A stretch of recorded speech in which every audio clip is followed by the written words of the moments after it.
Hey guys, it's Daily. So, like I usually do, here's something that's kind of not scripted, but something that's kind of fun, I think, that is worth sharing with you guys, right? Because, I don't know, I haven't shared a whole lot about myself, so I figured I'd kind of change that. So, here we are with some lore. Yeah, so I've gone by many names online in the past. Initially, the channel that I stream on started off as a place for me to post chiptunes under the alias Fierce Deity. And it's not deity, okay guys? Like, I'm sorry, I'm a real stickler for the pronunciation. It's deity, alright? Look it up online. It's deity. Did you know gaming, whoever did the narration for that one Majora's Mask episode, they also mispronounce it. They say deity, it's deity. So, sorry.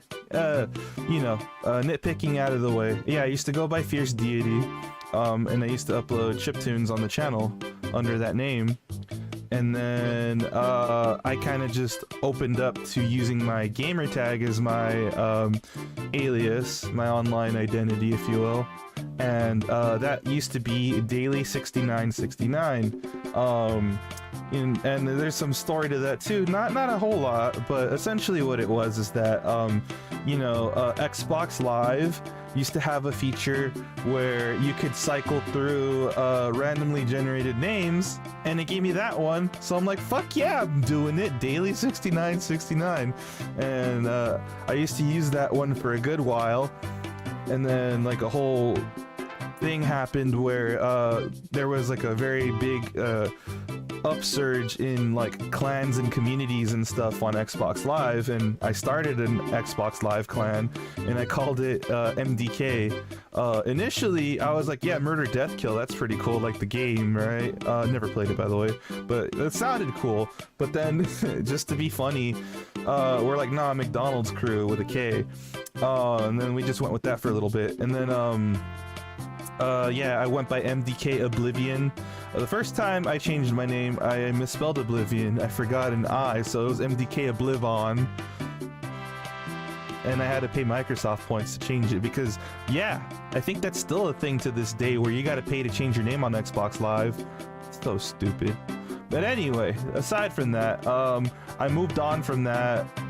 So I didn't go by Oblivion, but like online for other things that I'd sign up for, I would use Daily6969, and I still do to some degree. People that call me Daily continue to do so. I'm not saying you shouldn't. If you knew me as Daily back then, go ahead, call me Daily still if that's what you want to call me. But yeah, so that was like the end of an era, so to speak, because I used to go by that on everything, on Twitter, on any game that I would sign up for. Anything at all online, really, I would use Daily6969. And then so as a joke, one day I was like, wouldn't it be neat if I changed the branding, so to speak, of my whole online persona? Because before I used to kind of use my likeness as a me, as how I would represent myself online. And so I made the jump one day. I want to say this was back in, let's see here, back in 2017. I have it pinned here on my Discord. My official debut as Deedle was on October 16th, 2017. And I was like, oh yeah, felt cute, might delete later, and I changed it as my profile picture. Deedle 1.0, as you will. I'll have a image here to show you guys what that used to look like. A lot of you are familiar with that at this point, though, that have been with the channel nowadays, so not too different from what we have now. There's version 1 Deedle. Yeah, there we go. So pretty funny to look back at this, right? Because glow up or what, guys? I love version 1 Deedle though, the little standing up hat. Oh, by the way, sorry to kind of just like ruin some of the magic, but that was a stock asset I found online, a Link hat, and I was like, oh cool, I'll put it on the Boo. Because I guess my idea back then for Deedle was that I kind of just wanted to make a funny Mario character for Halloween, right? So the whole thing is like, oh, it's a Boo that dressed up as Link for Halloween, right? Because like I thought that was pretty creative. I didn't want to go with like the more common things that you see, like, you know, I'm not dissing anybody at all. Like, you know, there's Lonely Goomba out there. There's AK Family Home, who's a Babam. There's like a number of Koopa personalities online, and you know that includes Dry Bones as well. Again, not throwing any shade at those people at all. It's just that for me, I was like, you know, those paths have been treaded, very much so. And I'm like, I want to do something different. So then, boom, there we are. Deedle 1.0 was born. And since then, they've been the face of the channel. Like, initially, I was just like, they're just gonna be the mascot of the channel. But no, over time, I became the mascot. So, like, that's where we're at nowadays, where, you know, I have, through the magic of VTubing, brought Deedle to life. And that's what you see before you nowadays. So, that's kind of like some of the history behind the channel, but I also kind of wanted to share more, right? Because that was kind of the point. I'm sharing a little about myself, right? The person behind the persona, so to speak, right? So, you know, here I am, right? Like, I'm a living being just like everyone else. We all, you know, were young once and made some very regrettable decisions, right? I'm not afraid to admit it. I'm not ashamed to admit it because, you know, I've grown as time has gone on, right? I've matured. You know, I once upon a time I was an edgelord, and that actually coincided back with the early days of Daily 6969, before I actually streamed on the channel at all, though. This was like strictly on Xbox Live, though. You know, like the 360 era original Xbox, boy oh boy was I an edgelord. You know, your stereotypical Xbox Live lobbies, I should say, for Modern Warfare and Halo and stuff. Yeah, I was one of those kids, like squeaker aged and saying all that nonsense, you know, all the obscenities, all the slurs. Different times, what can I say? But yeah, no, like, I look back at that stuff now and I'm just like, god damn. And so, you know, that's one embarrassing thing, right? Like, while I was in my edgelord phase, of course I was drawn into things of that nature, and naturally I found a place called 4chan, and I ended up becoming a regular over on B, aka Random, aka one of the worst boards on 4chan to, well, back then at least, I don't know, I think people say poll or whatever is worse now. I have not been on 4chan in like ages now, okay? But like, just to give you a time frame as to when I was there, I was Team Boxy. And yeah, you know, I was there during the invasion of the ponies, and that's actually why I bring this up, right? Because it segues into a next bit of cringe of my past. Some more skeletons in my closet, if you will, where oh man, yeah. I hate to admit it, but okay, so for one thing, right, for those of you that didn't know, I guess technically I do consider myself a furry. But that's not to say I go to furry conventions. I don't wear the fursuits. I don't do any of that stuff. I especially don't like the weird fetish stuff that a lot of furries seem to be into. And when it comes to this, yes, I unashamedly kink shame, okay? I'm not into vor, I'm not into feet, I'm not into inflation, I'm not into pretty much almost anything. I'm like almost a purely vanilla guy, really. The diaper people need to fucking go as well. The diaper furs, all that crap, right? I ain't with it. I've never been with it, and it's fucking awful, and you guys should be ashamed of yourselves. Go get some help. But for suitors as a whole, it's a mixed bag, right? Because there's varying degrees of it. For some people, a lot of people, still not to this day, they're just like, oh yeah, people that are fursuiters as a whole, like they're past the point of no return. I still think there are a lot of people that dress up that, you know, are still rather harmless, but of course, right, the things we see more of are the extremists, the people that, you know, go above and beyond and are like not ashamed to portray and display their fetishes out in public settings or like in conventions and stuff. And those are the people I definitely frown upon.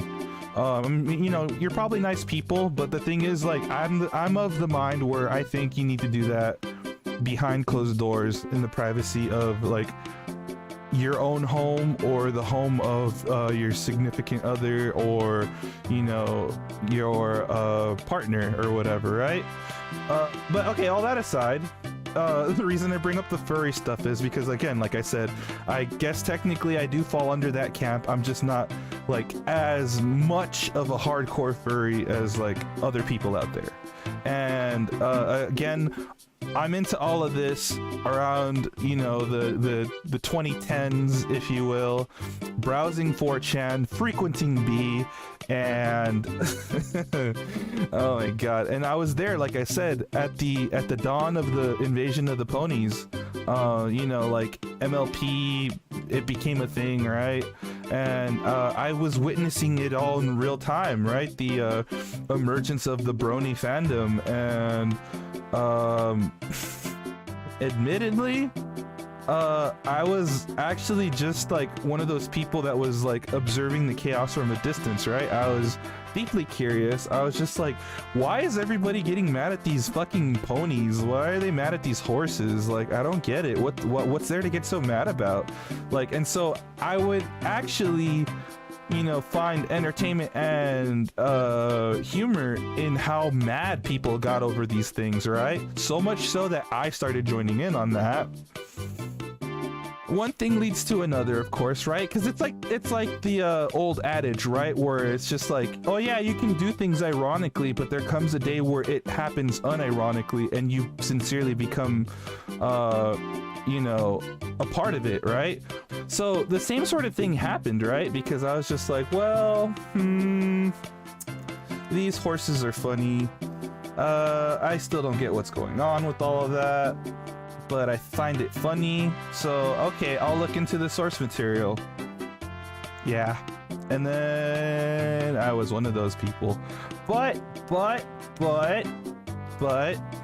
I am not one of those people that takes it to an extreme, right? I don't fetishize the horses. I just watched the show. And I met a lot of great people, honestly, because of that fandom. But again, right, it's like with any fandom, right? There's always like the stigma that surrounds it, but on top of that, it's just the few bad apples that set a bad example for the entire demographic, if you will, right? But no, seriously, I met some of my best friends online through my experience in that group, in that fandom. And it also was partly what inspired me to become a streamer. So there used to be an old community where I met those people I mentioned and it was this group called Brony State. They had their own website, they had their own chats, they used to integrate Chatango, and they had an IRC. I think I'm still on that IRC, but I never unsubscribed or whatever. I don't remember my login for that, so it's too much of a hassle. But Brony State was where I met some of like my best online friends, and again, that in conjunction with Vinesauce, because I was also an old school Vinesauce fan as well. I used to go on their website. I used to watch them on stream when they used to, like, this is before Twitch even, right? They used to have a live stream account on their website, and what they would do is they would take turns streaming on that live stream account that was like embedded into their website on oldschoolvinesauce.com.